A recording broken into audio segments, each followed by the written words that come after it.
At least 78 passengers have been reported dead after a boat carrying scores of people capsized on Lake Kivu in the Democratic Republic of the Congo. Officials say the wooden vessel was severely overcrowded and they expect to pull more bodies from the water. Footage captured from the shore shows the moment the sinking boat flipped over in Lake Kivu.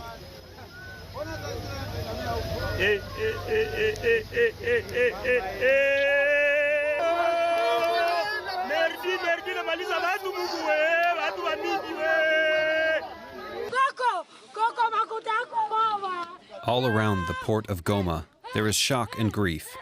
A boat that was pulling into the dock sank a few hundred meters from shore, while its passengers desperately tried to make it to safety. Many did not survive.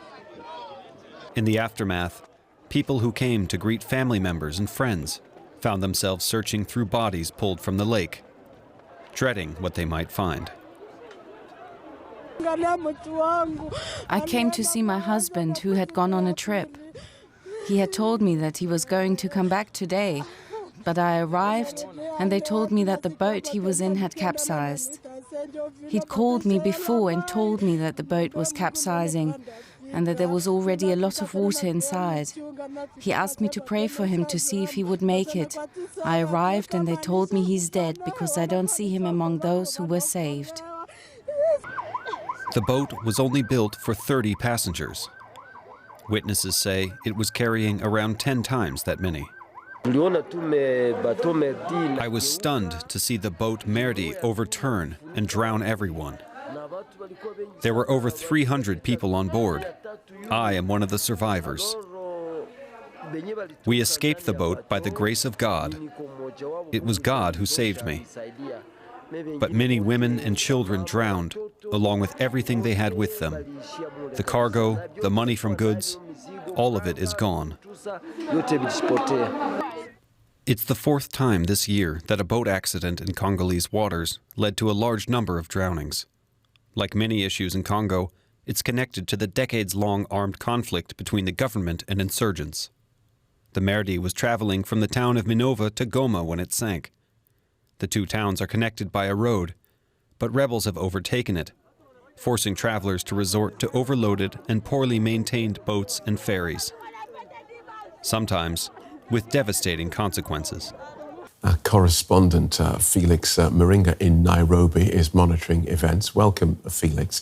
What more can you tell us about the rescue efforts? So the rescue efforts have been ongoing for the better part of the day. Up to this particular time, rescuers are still trying to get more people who had sunk in Lake Kivu. Now, government soldiers, port operators and rescuers from the hospital nearby have all been involved in the rescue operations. The police had cordoned off the area where they were picking the dead bodies and putting them on the side, and those people who were rescued alive were rushed to the nearby hospital. Sadly, two of the children who had been rescued alive succumbed to the injuries while at the hospital.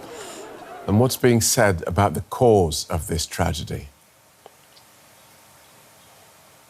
So the cause of the tragedy is overcrowding in the boat, and the South Kivu Governor Jean Perusi has expressed disappointment at the fact that a boat that was supposed to carry just 30 people was carrying hundreds of people, and those people who survived said that as the boat approached the port of Kituku, where it was destined to dock, that's when water started seeping into the boat. It started sinking, and eventually it capsized and overturned, leaving most of those people who were on board dead. Now, one of the ladies who saw the boat sinking and jumped off the boat was rescued, and she said that when she saw the boat was sinking, she knew it was probably about time for her to jump off the boat. But the reason that these boats have been carrying more people or have been overcrowded is because of the conflict